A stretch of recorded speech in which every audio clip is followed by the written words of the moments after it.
Welcome, car lovers. There is a storm brewing in the automotive industry, and if you are holding the keys to the wrong vehicle, your wallet is going to be part of the wreckage. We are standing on the precipice of the most aggressive market correction in history.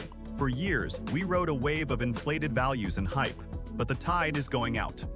By 2026, a specific group of cars will hit a wall of functional obsolescence.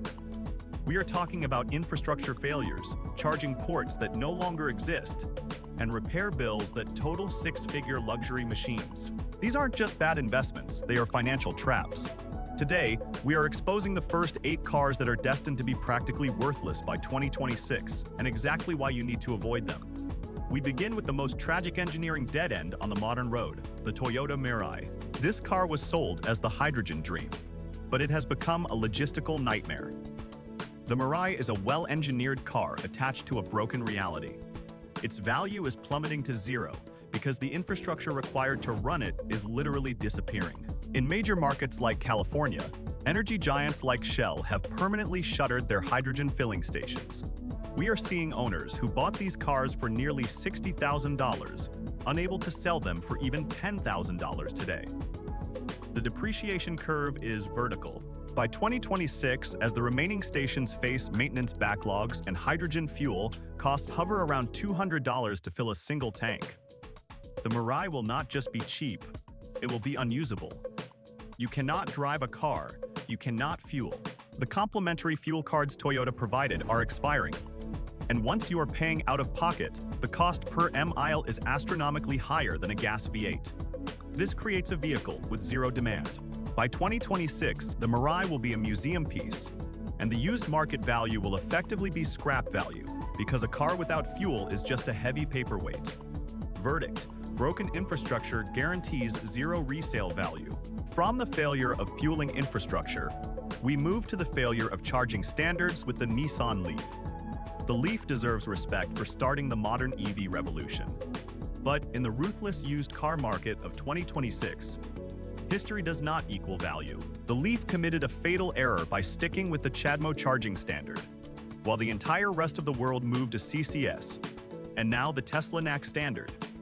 If you buy a Leaf today, you are buying a Betamax player in a Netflix world. Public charging networks are already phasing out CHAdeMO plugs to make room for modern connectors.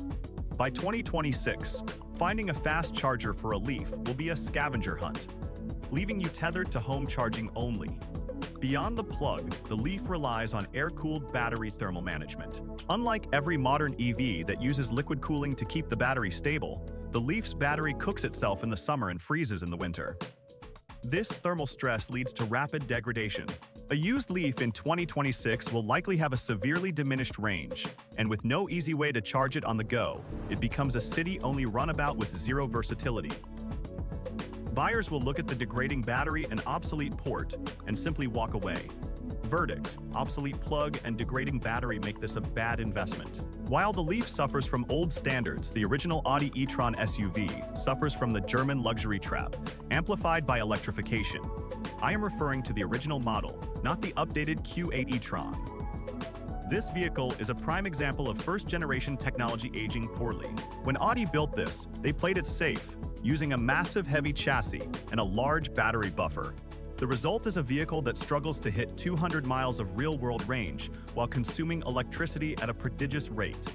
In 2026, a luxury SUV with less than 200 miles of range will be laughable. However, the real killer is the out-of-warranty repair cost. These are highly complex machines with air suspension, intricate cooling loops, and electric motors that are now falling out of factory protection. We are already seeing catastrophic depreciation on these units, with values dropping 70% from new. By 2026, the cost to replace a failed battery module or an onboard charger on an e-tron will likely exceed the value of the car itself. Third-party mechanics are still learning how to fix high-voltage German systems, meaning you are stuck paying dealer rates. Smart money avoids out-of-warranty German complexity, and the e-tron is the most complex of them all. Verdict: inefficient tech and ruinous repair costs create a financial black hole.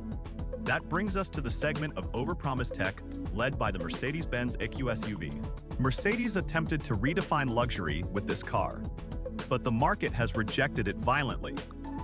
The depreciation on the EQS is staggering, with some examples losing nearly half their value in the first 12 months. The problem lies in the sheer overwhelming nature of the technology and the controversial styling. The hyperscreen, that massive glass dashboard stretching from pillar to pillar, is a stunning piece of tech until it breaks.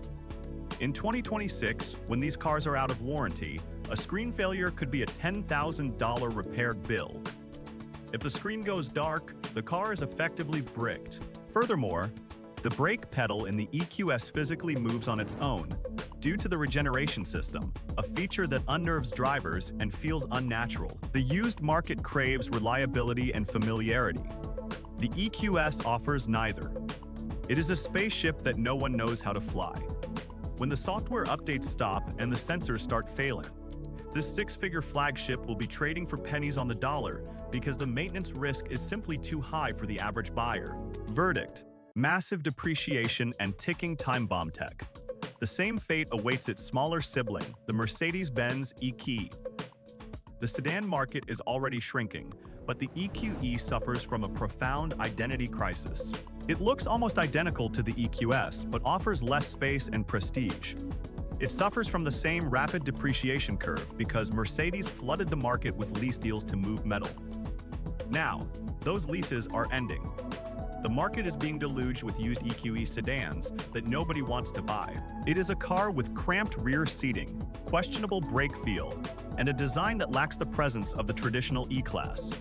By 2026, the EQE will be an orphan of the transition era, a car built to fill a gap that has since been filled by better purpose-built electric platforms. The battery technology in these early EQ models is already being superseded by 800-volt architectures from competitors like Porsche and Hyundai, making the charging speeds of the EQA feel sluggish by comparison. In the EV world, charging speed is the new horsepower, and the EQA is already falling behind. Buyers in 2026 will look at the confusing lineup of Mercedes E-branded cars and choose the gas version or a competitor, leaving the EQA to rot on dealer lots. Verdict: a forgotten middle child with zero market desire. Even further down the ladder is the Mercedes-Benz EQB. This car represents the worst kind of compromise in automotive engineering. It is an electric car shoehorned into a gas car's platform because the batteries had to be stuffed into a chassis designed for an engine and transmission. The floor is abnormally high. This forces your knees up, creating an uncomfortable seating position for rear passengers. It is a compliance car, built to lower the brand's emissions average rather than to be a class leader. By 2026, there will be dozens of affordable ground-up electric SUVs from Kia, Hyundai, and Volvo that offer better packaging, faster charging, and more range for less money. The EQB will be viewed as a relic of a time when legacy manufacturers were panic-building EVs. No one will pay a premium for a compromised Mercedes when they can get a superior product from a mainstream brand. The badge on the grille cannot save a car that is fundamentally flawed in its packaging. It offers the maintenance costs of a Mercedes with the utility of a compact economy car. That is a losing proposition. Verdict: compromised packaging and lazy engineering equal low value. Let us shift gears to a brand that promised to be the Tesla killer, the Polestar 2. This is a handsome car with great driving dynamics, but it is currently being decimated by fleet dumping. Rental giant Hertz announced they are selling off tens of thousands of EVs, including massive numbers of Polestars, causing the used market to crash. When you flood the market with thousands of identical used cars, prices collapse due to oversupply. But the issue goes deeper than supply and demand. It is about service. Polestar is a spin-off of Volvo, but the service network is still sparse in many areas. Owners in 2026 will be holding a car that has seen hard rental usage, with a battery that has been fast-charged repeatedly from a brand that might be struggling for relevance. Additionally, Polestar is owned by Geely, a Chinese conglomerate. As trade wars and tariffs heat up, the long-term support and parts availability for these vehicles could become volatile. The uncertainty surrounding the brand's logistics and the sheer glut of rental inventory will keep the Polestar 2's value in the basement. It is a good car caught in a bad market situation. Verdict: rental fleet dumping has destroyed its residual value. Rounding out the first half of our list is the Lucid Air. This inclusion is heartbreaking because, from an engineering standpoint, it is arguably the best EV in the world. It has incredible range, efficiency, and power. However, the car market is not a meritocracy, it is a business. Lucid is burning through cash at an alarming rate. They have been forced to slash prices on new models dramatically to move inventory, which instantly destroys the resale value of every car sold prior to the price cuts. If you bought a Lucid Air for $100,000 and the new one is now $70,000, your equity has evaporated instantly.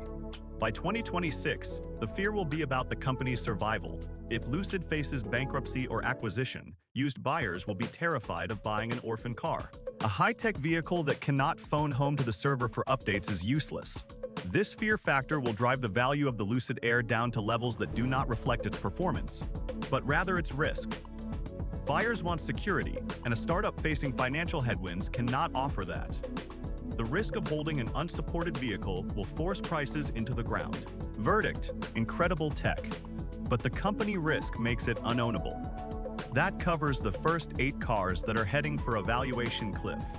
But we are not done. In the next video, we are going to look at 7 more vehicles, including a polarizing truck that is becoming uninsurable, a hybrid that refuses to run on electricity, and a massive SUV that just became an ancient fossil overnight.